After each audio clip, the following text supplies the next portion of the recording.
Thank you, Marvin, for your very kind invitation. And certainly to the lecturers at the Edna Manley College of the Visual and Performing Arts tuning in, students too, for this very important exercise, this very important and timely dialogue about the importance of technology in education.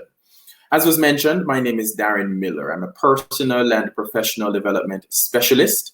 And for several years, I have been guiding organizations and individuals along their own developmental goals, looking at where it is that they are and where it is that they need to be or wish to be in their own lives, career-wise, personality, public speaking, among other things. And so it gives me great pleasure to be able to speak with you this afternoon on this topic.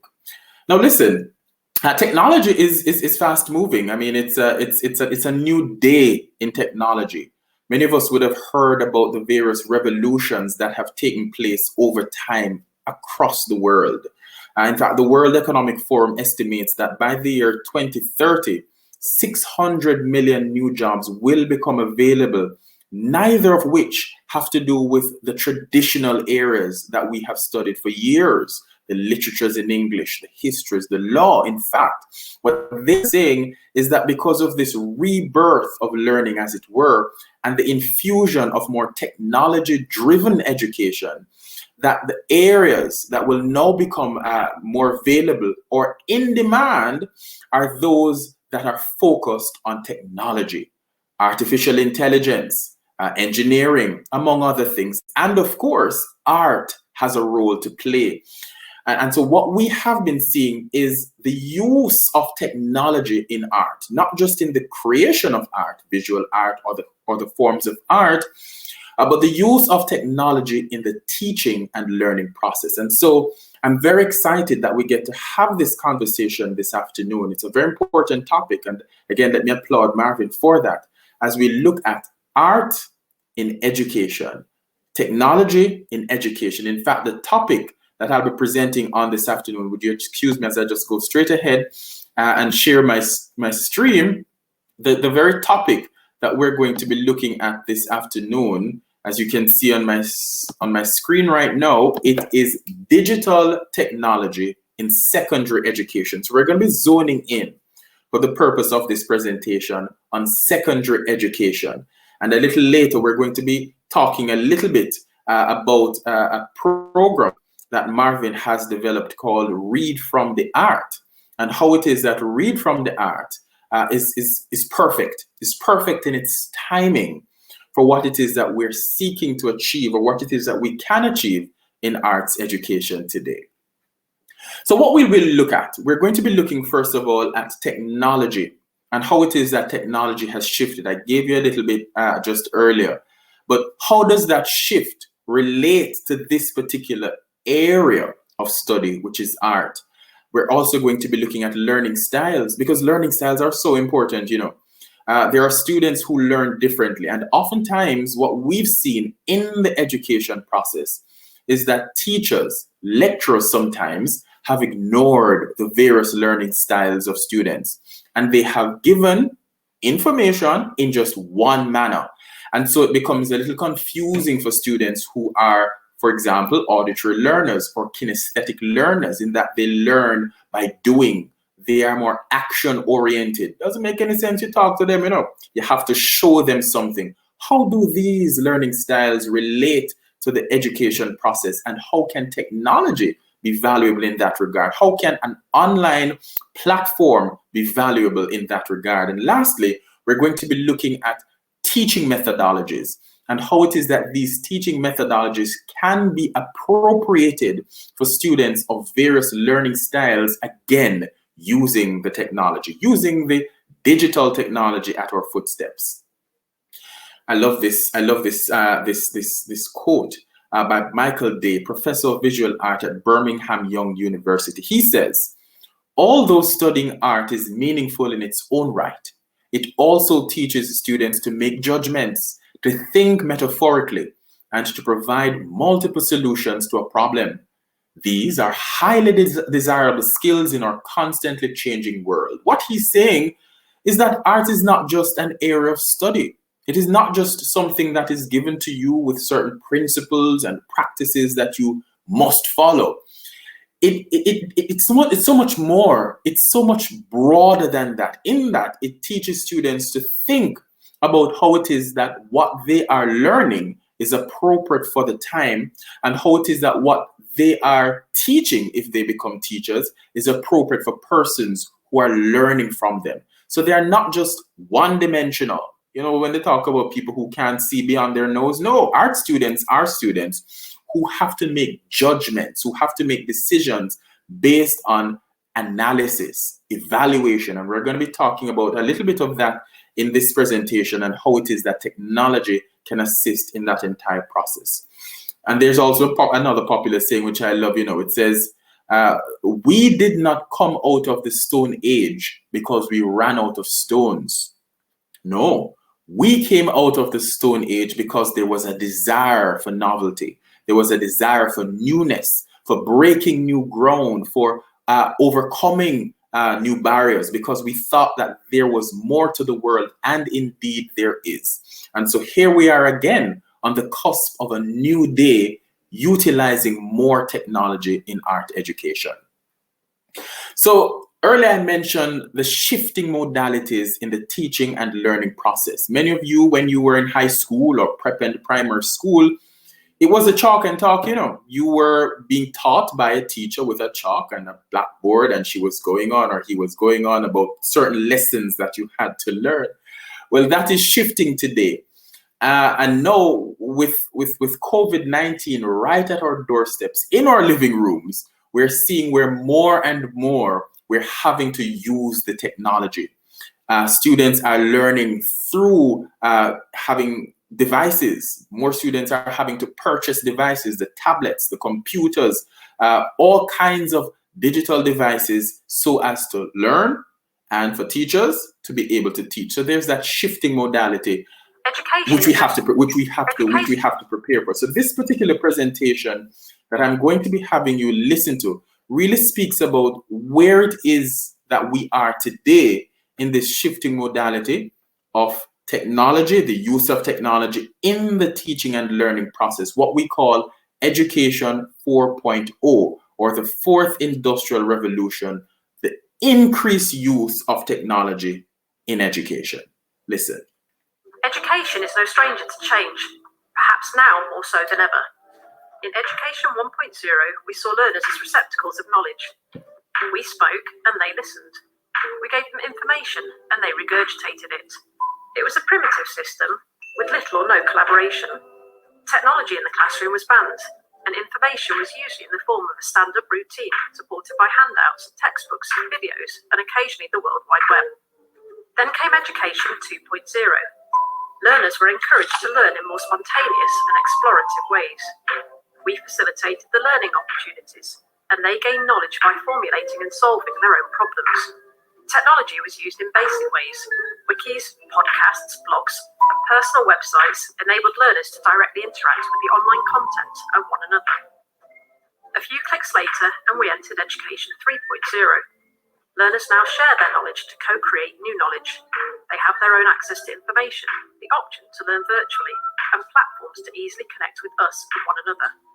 Education is no longer centered upon a back and forth between them and us. Instead, we have been transformed into a coach, advisor, learner, and resource guide, providing our learners with the tools and direction to create their own ideas in the digital landscape and beyond. So what's next? We are now on the cusp of a new phase, Education 4.0.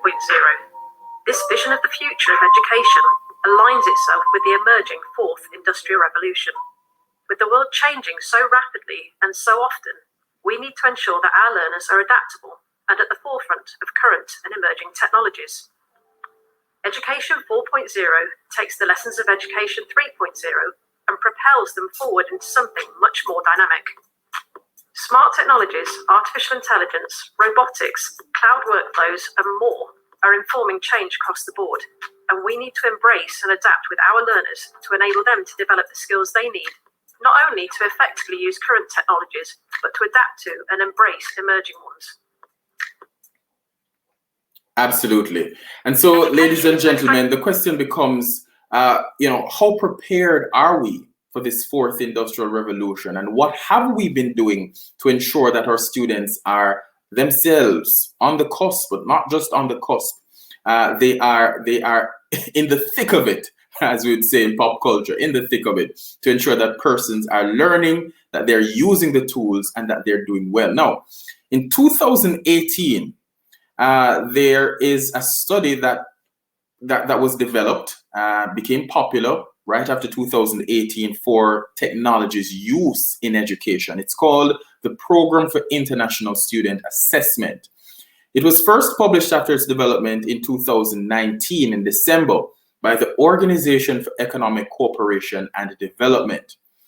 How they went about their study in 2018 was to really look at how a number of students, 340,000 to be precise, in 51 countries, what was their feedback as it regards technology being used in the teaching and learning process. So it really was an IT survey that provided a set of data for analyzing key questions about technology's use in schools. These were their findings, ladies and gentlemen. And I'm going through them, but I want us to focus on one particular, and that's the last one. But let's look at these key findings that came out of that survey. One, the type of device matters. Some are associated with worse student outcomes. So one must appreciate how it is that the students are most receptive to teaching and learning depending on the device that is being used. And also, a lot would depend on what lessons are being taught and what device is being used. One can appreciate that a small cell phone may not be as useful for a lesson that has to do with creating drawings or looking at entire maps, because it may not give that kind of breadth, that bandwidth, that sort of ability for persons to navigate a system that requires them to be a lot more dynamic. So such a device may not be appropriate. So device matters. The geography also matters. Where is the student? Technology is associated with higher student outcomes in the United States than other regions. You can do the research for yourself to find out why, but I just want to show you these key findings. Who is using the technology also matters. Technology in the hands of teachers, it is said, is associated with higher scores than technology in the hands of students. Again, we can find out why, do our own research, but one can imagine that it being in the hands of the teachers, who are initially the ones putting forward the information to you, if they do not understand the use of this technology, or if they're putting together information that is not appropriate for the student or students, and if the technology is not the best form, they are not themselves understanding it, then whatever it is that they give to the student will be lost in translation. So it's very important that the teacher, the educator, the lecturer understands how useful the technology can be, and that they are using it in the most appropriate way. Also, the findings showed that a school's system's current performance level matters. In low-performing school systems, technology is associated with worse results. We can understand that too, because if the school has generally been underperforming, it is very likely that they would not be using the technology in the best way. Maybe certain things are not understood on a broad scale, and so incorporating yet a new piece of method in the teaching and learning process will confuse the entire situation. So those schools that generally perform well will see better results with the use of technology. But let's look at this last one. It says intensity matters. Students who use technology intensely or not at all perform better than those with moderate use. So it's not about just using the technology when you feel like using it and then you go to something else because you want to flip-flop like that. What the data are showing is that students who use the technology intensely, because that is a part of your learning methodology, that is a part of your everyday tool, you are more likely to have better results. And also students who use it none at all are likely to have better results. But a moderate use is not going to see the best results, because what technology calls for is your capacity to use it on an ongoing basis. Once you get into your lessons again with technology, it becomes a little more difficult for you to get sidelined, for you to get distracted, because it's a part of the learning process for you. That is your tool. So you are ingratiated in the entire process of utilizing this technology. So using it is not just about having it at your fingertips and you're using it because you feel like on one day as opposed to another.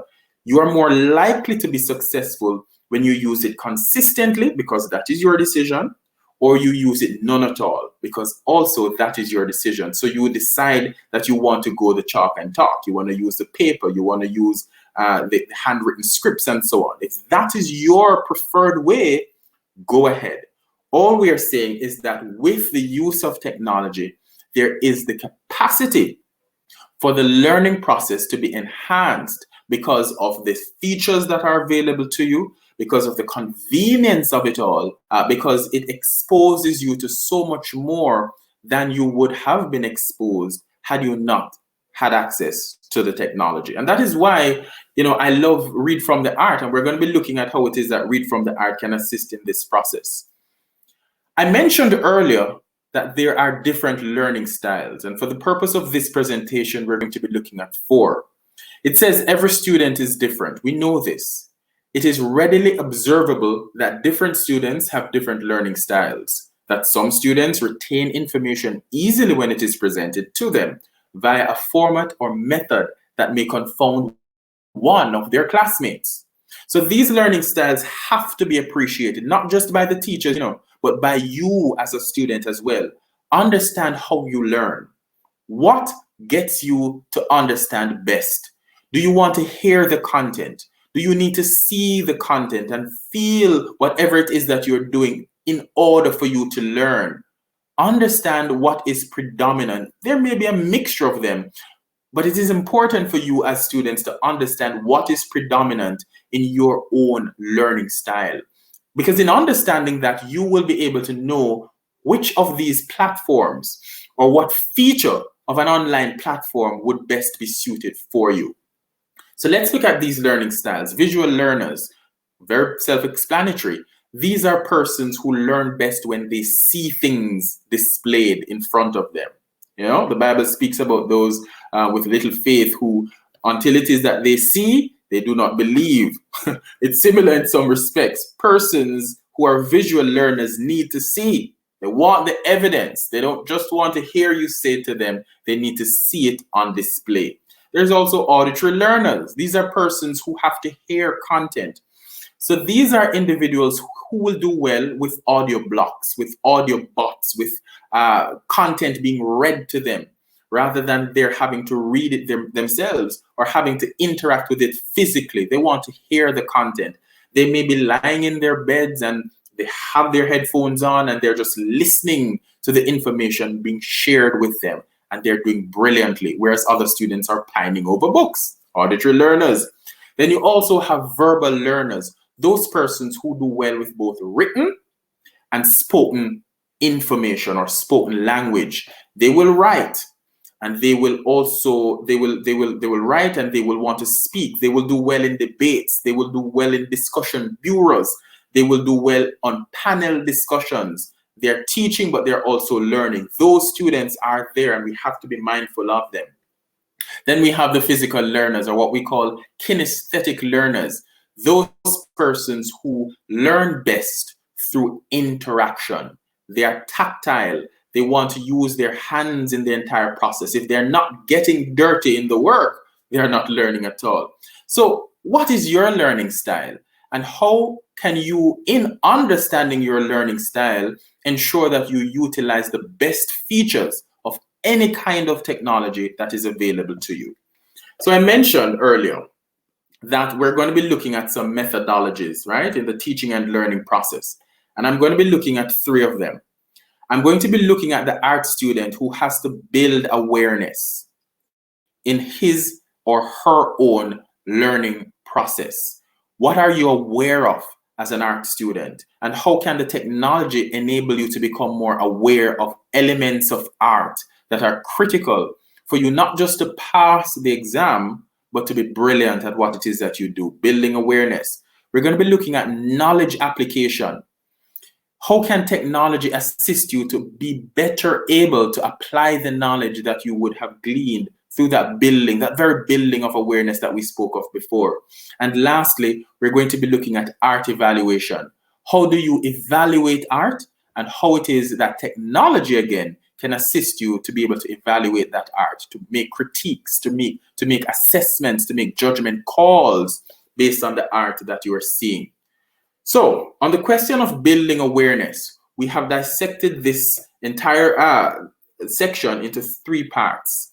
The activity of building awareness, what do we mean by building awareness in the description, and the possible technology available to persons, art students, in doing so. 1, the activity, view. When you're building awareness, you need to see things, you need to view them, you need to be able to understand through the visual. So students are able to observe, access static, print-based, digital, and animated media from teachers, guests, and peers. And what technology are available for them to do that? There is augmented reality. We know what that is, don't we? It's a kind of technology that gives you a 3D view of what it is that you are seeing. So you're immersed in the entire process. Web-based digital archives, presentation sharing services, online image and video sharing services, blogs, wikis, social networking sites, Google Earth, Web 2.0 art tools. On the question of listening, again, as part of the building awareness process, students listen to recordings of arts, artists, art history, presentations and lectures, digital or non-digital. What can you use to do that? There are mobile apps. There are online video sharing sites. There are podcasts and other audio recordings, web conferencing tools and services. For you to brainstorm as well, students brainstorm ideas, personal, political, and cultural interest in their sketchboards. Because, as you know, I'm sure you would be able to tell me more than I can tell you, that as art students, it's not just about what it is that you're putting on paper, but there are also sociocultural realities that relate to the very art that you create. What will be appropriate in one cultural context as opposed to another? You can also understand how it is that a piece of art, you can understand the genesis of a piece of art. From what era was this art developed? So you brainstorm, you think about these things, and again, the technology can assist with that. Collaborative word processors, concept mapping software, mobile applications, again, are available for that. Note-taking and archiving tools, Web 2.0 art tools, web conferencing tools, and services. So that is what we speak about when we speak of building awareness within the context of technology. So let us look at the second bit, which has to do with knowledge application. So you have the information, but are you applying the information? For you to apply it, there are 3 things, there are more, but I'll just point to 3 things that you will be needing to do in order to be successful when it comes on to building knowledge, or to apply knowledge rather. You need to be able to select items, practice, and develop. On the question of select, what do we mean? We say students choose appropriate objects, media, processes, techniques, and methods in art. What is the most appropriate thing for you to choose? The colors, the various devices that you may engage for the entire process. What are the particular forms that the art may take on that would be appropriate for whatever it is that you're trying to achieve. Again, mobile applications are available to assist you with that process. Web-based digital archives such as Artsonia, Art Store, Artcyclopedia, Google Art Project, online fair use copyright resources, social networking tools, blogs, wikis, Web 2.0 art tools, online resources. Practicing. There's somebody who says to me, Darren, don't practice until you get it right. Practice until you can't get it wrong. And don't we all want to be able to do that? So students practice techniques, methods, and processes in visual arts individually or collaboratively. What is available to you for that? Digital photography, digital storytelling software, digital and video cameras, digital printing, mobile apps, and there's so much more we need to be able to practice. And of course, to develop. Students develop art presentations or art representations collaboratively, yes, or individually using different media to represent ideas, animation tools, digital photography, digital storytelling software, digital and video mobile apps, among other things. So, lastly, let us now turn our attentions to the question of we're freezing here, why am I freezing here? We're having a bit of a glitch. Do forgive me while I sort this through. So the last bit we're going to be looking at, ladies and gentlemen, is art evaluation, but I'm not sure why we're having a bit of a freeze here. If you'll just excuse me while I go back to the presentation. Hopefully we can move now. Art evaluation, are we there? Art evaluation, there we go. So art evaluation, this is the third and final methodology I look at, but there's so much more that I'd encourage us all to look at the entire process within the question of art and how it is that technology can assist each of the relevant elements to good art, to quality art, yes? So on the question of evaluation, we're looking at 3 activities, but there are more. Inventory, argue, and critique. On the question of inventory, students collect and sort art that have similarities and or differences and compare and contrast them. What are the differences? What are the similarities? Digital archives are available for that. Interactive whiteboards, mobile applications, again, online image and video sharing services, wikis. Argue. Students need to do that. You know, you're an art student. You need to be able to argue constructively now, be able to argue constructively concerning elements of art. So you debate and justify different sides of an issue, formally or informally, structured or unstructured, synchronously or asynchronously, right? So we're arguing things and we're assessing. Now, the technology available for that are blogs, discussion forums, wikis, email, web conferencing tools, among other things. And of course, you need to critique. And there's a difference. You're not arguing now when you critique. You are in critiquing, you are looking at the benefits, you're looking at the disadvantages, you're looking at the advantages, you are questioning why something was done, you are looking at and assessing why or how it could have been done differently. So you're critiquing the entire product. So students explain and articulate ideas verbally and critically respond to works of art from a variety of social, historical, and contextual perspectives. Again, blogs are available to assist you with that. Discussion forums, web conferencing tools, services, and podcasts. So, ladies and gentlemen, we've looked at building awareness, we've looked at knowledge application, and we've looked at art evaluation. And what we've said is that all these elements within the teaching and learning process are supported and can be supported by technology. There is a suite of technology, pieces of technology available at your disposal for you to be able to function, to be the best indeed at your craft as art students and as artists generally.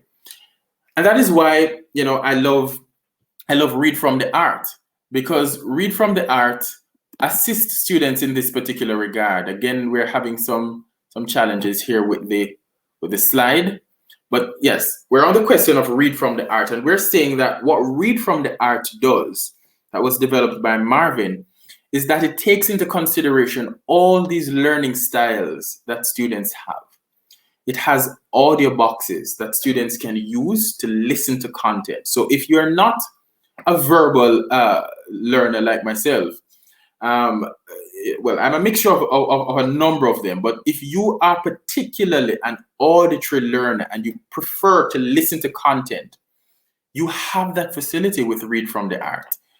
If you are someone who is a tactile learner or a physical learner and you want to use your hands in the process, there are tutorials available on Read from the Art that you can observe.